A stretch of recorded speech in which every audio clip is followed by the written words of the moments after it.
Desde o início do julgamento dos réus pelo 8 de janeiro até hoje, 16 de fevereiro, o STF já condenou 71 pessoas. A maioria dos réus foi sentenciada pela prática dos crimes de associação criminosa armada, abolição violenta do Estado Democrático de Direito, tentativa de golpe de Estado, dano qualificado e deterioração de patrimônio tombado. Apenas 3 deles, presos antes das invasões, conseguiram absolvição dos crimes de dano e deterioração do patrimônio. Alexandre Garcia, boa noite, bem-vindo. Como anda aí Brasília? E conta pra gente sobre esse destaque de agora, essa notícia, injustiça feita para pelo menos 71 brasileiros. Pois é, Adriana, muito bom estar com vocês de novo. Ana Paula, que bom recebê-la, está contracenando com você. Augusto e Piotr, vocês são excelentes companhias, muito obrigado. Bom, a gente está assistindo aqui em Brasília, de perto, esse julgamento, né? Tá tudo errado, né? De vez em quando eu encontro o ministro Marco Aurélio, que está aposentado, e estamos afinados nessa visão aí dessas coisas, né? Começar que não é o juiz natural. Em segundo lugar, o Supremo seria suspeito, porque afinal ele foi invadido e está julgando os invasores de sua casa, completamente fora da percepção que qualquer professor de direito ensina no primeiro semestre de uma faculdade de direito. Depois, o direito de defesa, que deveria ser amplo, e não está sendo. Não acesso às provas, o sujeito não pode se defender o seu cliente na frente dos juízes, lá dentro do Supremo. A experiência com o desembargador Sebastião, que fez uma defesa muito, muito forte, fez com que cortassem a possibilidade de um advogado chegar lá e dizer as verdades para o Supremo. Então, está tudo muito esquisito, e julgamentos coletivos, né? Parece coisa de União Soviética. Julga um monte de gente ao mesmo tempo, julga via digital, com indícios, né? O sujeito entrou sim no Palácio do Planalto, né? Aí filmou, ele mesmo filmou, tá, isso é uma prova, que ele estava lá dentro. Agora, ele destruiu alguma coisa? Ele entrou por quê? Ele entrou porque foi se abrigar de bombas, como foi muita gente, né?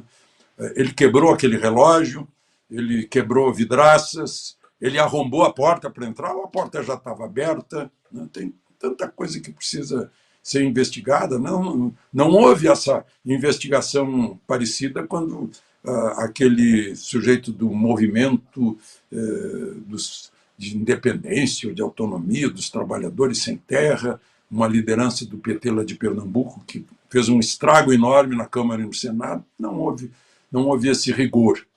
Ao mesmo tempo, quando o MST ataca ministérios e toca fogo, também não houve esse rigor. Ninguém imaginou que fosse para derrubar valores democráticos. Mas, enfim, tudo que se quer é julgamento correto, né? Eu gostaria muito de ver a punição do sujeito que quebrou aquele relógio, por exemplo. Foi uma coisa muito pesada, né? O do idiota que pegou pedaços de pé de brita para estragar obras de arte lá do Palácio do Planalto. Isso é um imbecil, né? Porque está estragando obra que é de todo mundo.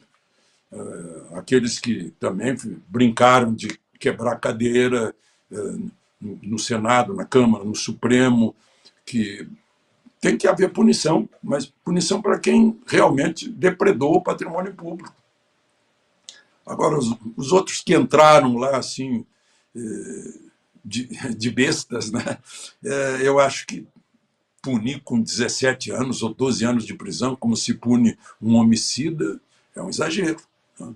Poderiam levar uma punição, sim, para pensarem 10 vezes antes de invadir coisas, né? Mas aí tem o mau exemplo do MST que invade e não acontece nada. As pessoas veem o MST invadindo, acham que podem invadir também os bens que não são deles, as propriedades que não são deles. Então é isso que a gente está acompanhando aqui, né? Tudo isso em nome de defender a democracia.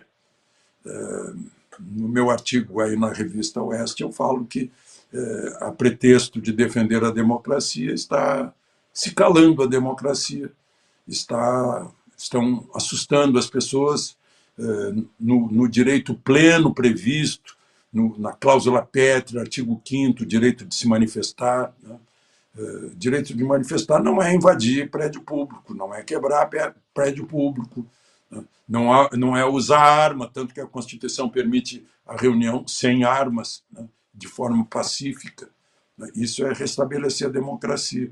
Mas parece que está havendo um certo exagero, né, nessas punições que se equiparam à punição de homicida, de assaltante de banco, de bandido perigoso, de gente que foi lá até sem saber direito por quê, né? Podíamos separar o joio do trigo. Ninguém está querendo que não sejam punidos aqueles que realmente mereçam ser punidos. Mas tem muita gente inocente no meio que está recebendo uma punição injusta. Tem um sujeito lá que está preso há 1 ano, que é arrimo de família, é um humilde soldador, está lá, né? A Procuradoria nem apresentou denúncia dele ainda, ele está lá preso como se fosse uma prisão preventiva, né? Que a pessoa é afastada das ruas para não continuar cometendo o crime.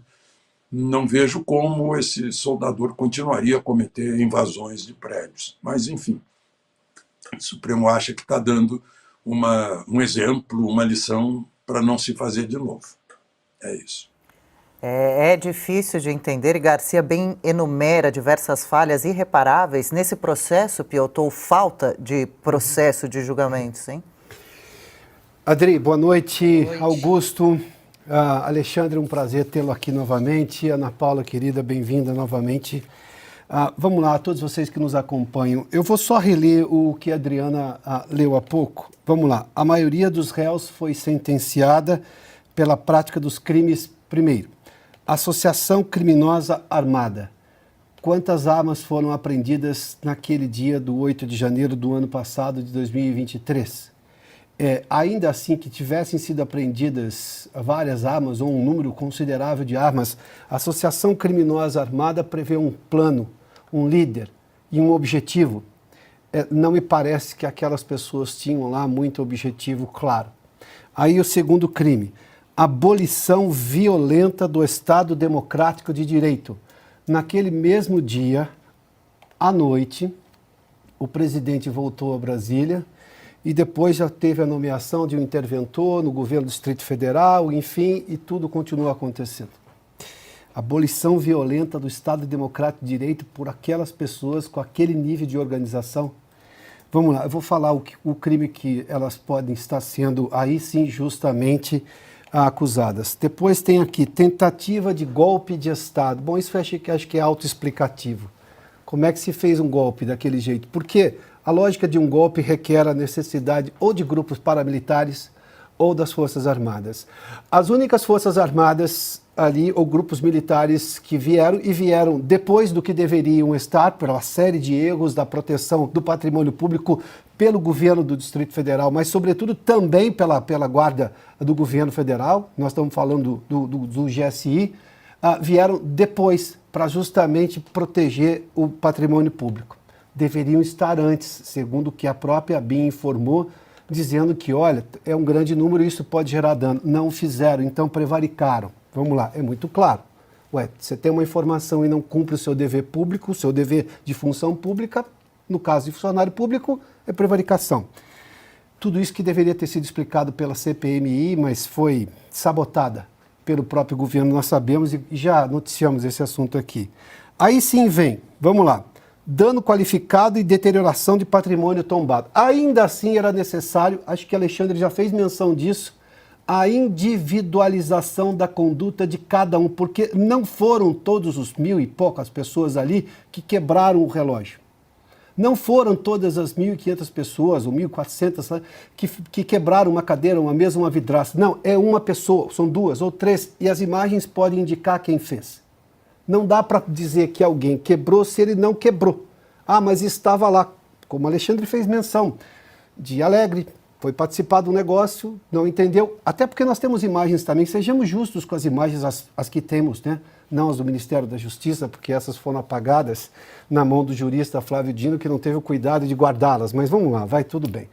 Esse já é um fato que está passado. Mas, ainda assim, essas pessoas todas que estavam lá, além de individualização da conduta, o que é uma obrigação da promotoria neste caso, para que, obviamente, depois o advogado, com todas as informações, possa também, exercendo o direito de defesa, apresentar exatamente as razões ou motivos que podem não incriminar o seu cliente.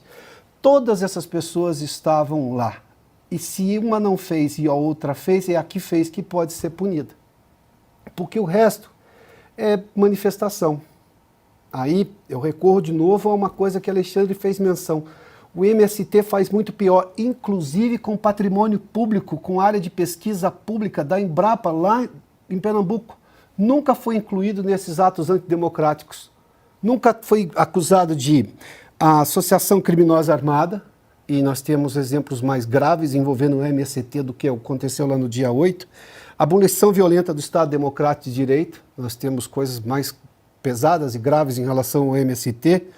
Tentativa de golpe de Estado, esse é um discurso que eu confesso a vocês, eu tenho 33 anos de jornalismo, eu ouço a oposição, então oposição, a esquerda falar em tudo quanto é discurso. Quando um presidente eleito ganha no dia seguinte um fora Collor, fora Itamar, fora FHC, fora Temer, fora Bolsonaro, qual é o nome disso? Ué, você está querendo, não está aceitando o resultado das urnas. Mas fazia isso publicamente e se amparava na liberdade de expressão, que era um entendimento da lógica brasileira. Na pacificação brasileira da democracia, da liberdade de expressão, isso era tudo bem. Tá no escopo da lógica política brasileira. De repente, este é o drama, mudou-se completamente o entendimento. E de uma maneira em que você vê essas acusações todas contra pessoas que, se tivesse pelo menos a individualização da conduta, tudo isso cairia. Como tem havido excessos do judiciário, é muito provável que, se a justiça prevalecer, a lógica da justiça prevalecer, essa que nós conhecemos no Brasil até recentemente, tudo isso vai ser anulado. É o mínimo que poderia ser feito. A partir daí pode-se até se fazer outra investigação e acusar com individualização da conduta cada um o que fez o que e por quê. Mas não do jeito que está sendo de baciada. Não se julga pessoas por baciada. Isso não é o Estado democrático de direito.